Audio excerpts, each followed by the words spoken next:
ಈಗಷ್ಟೇ ಗುರುವಿನ ಬಗ್ಗೆ ಹೇಳಿದರು. ನನಗೆ ನೆನಪಾಯಿತು, ಕೃಷ್ಣ ಸುಧಾಮ ಕೃಷ್ಣನನ್ನು ನೋಡಲಿಕ್ಕೆ ದ್ವಾರಕೆಗೆ ಬರ್ತಾನೆ.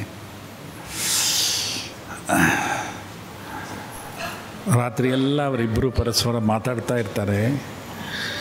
ಕೃಷ್ಣ ಹೇಳ್ತಾನೆ, ನಾನು ಈ ರೀತಿ ದ್ವಾರಕಾಧೀಶನಾಗಿ ಇಲ್ಲಿರ್ಲಿಕ್ಕೆ ಕಾರಣ ಗುರುವಿನ ಕೃಪೆ. ಕೃಷ್ಣ ಹೇಳೋ ಮಾತಿದು. ರಾತ್ರಿಯೆಲ್ಲ ಇಬ್ಬರು ಪರಸ್ಪರ ಸಂಭಾಷಣೆ ಮಾಡ್ತಾನೆ ಇರ್ತಾರೆ. ಹಾಗೆ ಹೇಳಿದ್ರು ನೋಡು ಗುರು, ಹಾಗೆ ಹೇಳಿದ್ರು, ಹೀಗೆ ಮಾಡಿದ್ರು ಅಂತ. ನಾನು ಈ ಒಂದು ಸ್ಥಾನದಲ್ಲಿದ್ದೀನಲ್ಲ, ನಿನಗೆ ನೆನಪಿದೆಯಾ ಸುಧಾಮ? ಒಂದು ದಿವಸ ರಾತ್ರಿ ನಾವು ಸಂಜೆ ಕಾಡಿಗೆ ಹೋಗಿ ಸಮಿತ್ತು ದರ್ಭೆ ತರಬೇಕು ಅಂತ ಹೋದವು. ಕತ್ತಲಾಗ್ಬಿಡ್ತು, ಮಳೆ ಬಂದುಬಿಡ್ತು, ತುಂಬ ಹೊತ್ತಾಗ್ಬಿಡ್ತು. ಈ ದರ್ಭೆ ಸಮಿತ್ತು ಎಲ್ಲಿ ನೀರಿನಲ್ಲಿ ನೆಂದು ಹೋಗಿ ನಾಳೆ ಗುರುಗಳಿಗೆ ಹೋಮಕ್ಕೆ ಉಪಯೋಗ ಆಗದೇ ಇರಬಹುದು ಅಂಥೇಳಿ ನಾವು ನಮ್ಮ ವಸ್ತ್ರವನ್ನು ಅದಕ್ಕೆ ಮುಚ್ಚಿ ಮರದ ಕೆಳಗಡೆ ಕೂತಿದ್ದು. ನೆನಪಿದೆಯಾ ಸುಧಾಮ? ಹೌದು ನೆನಪಿದೆ. ಆಗ ಇಷ್ಟೊತ್ತಾಗೋಯ್ತು, ಇಬ್ಬರು ಮಕ್ಕಳು ಬರಲಿಲ್ಲ ಅಂತ ಗುರುಗಳು ಆಶ್ರಮದಿಂದ ಓಡೋಡಿ ಬರ್ತಾರೆ. ಅಯ್ಯೋ ಪಾಪ, ಇಲ್ಲಿ ಮಳೆಯಲ್ಲಿ ನೆಂದ್ಕೊಂಡು ಕೂತಿದ್ದೀರಲ್ಲ, ನಿಮಗೆ ಈ ಸ್ಥಿತಿ ಯಾಕೆ ಬಂತು? ಯಾಕೆ ನೀವು ಮನೆಗೆ ಬರಲಿಲ್ಲ, ಆಶ್ರಮಕ್ಕೆ ಬರಲಿಲ್ಲ ಅಂತಾರೆ.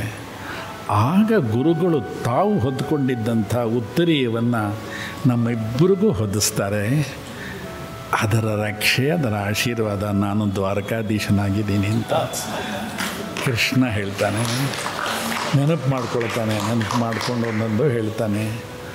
ಆವಾಗ ಪರೋಕ್ಷವಾಗಿ ಹೇಳ್ತಾನೆ, ಸುಧಾಮ ನಿನಗೂ ಒಂದು ಕೃಷ್ಣನ ಅನುಗ್ರಹ ಇದೆ, ನೋಡ್ತಾ ಇರು ಅಂತ ಹೇಳ್ತಾನೆ. ದ್ವಾರಕಾಧೀಶನನ್ನು ನೋಡಿ ಅವನು ಹೊರಡ್ತಾನೆ. ಕೃಷ್ಣ ಹೊರಗೆ ಬರೋದೇ ಅಪರೂಪ, ದ್ವಾರಕಾಧೀಶ ತಾನೇ. ಅವನು ಹೊರಗಡೆಗೆ ಬರ್ತಾನೆ. ನಿಜಕ್ಕೂ ಆ ಸನ್ನಿವೇಶ ಅದನ್ನು ನೆನಪು ಮಾಡಿಕೊಂಡಾಗ ನಮ್ಮೆಲ್ಲರ ಮೇಲೆ ಅಂತಹ ಅನುಗ್ರಹ ಆಗಬೇಕು ಅಂತ ನಾವು ಕೇಳ್ಕೊಳ್ತೀವಿ. ಸುಧಾಮ ಹಿಂದೆ ನೋಡ್ಕೊಂಡು ಹೋಗ್ತಾ ಇದ್ದಾನೆ. ಕೃಷ್ಣ ಅಭಯವನ್ನು ಕೊಟ್ಟು ಅವನ ಮರೆ ಆಗೋ ತನಕ ಕೃಷ್ಣ ನಿಂತೇ ಇರ್ತಾನೆ. ದ್ವಾರಪಾಲಕರು, ಸೈನ್ಯ ಮಂತ್ರಿಗಳು, ಏನು ಕೃಷ್ಣ ಇಲ್ಲಿ ಇಷ್ಟೊತ್ತು ನಿಂತಿದ್ದಾನೆ ಅಂತ. ಸುಧಾಮ ಹೇಳ್ತಾನೆ, ಆವತ್ತು ನೀನು ನೋಡಿದೆಯಲ್ಲ ಕಟಾಕ್ಷ, ಅಭಯ ನನ್ನನ್ನು ಆನಂದವಾಗಿಟ್ಟಿದೆ ಅಂತ ಹೇಳ್ತಾನೆ.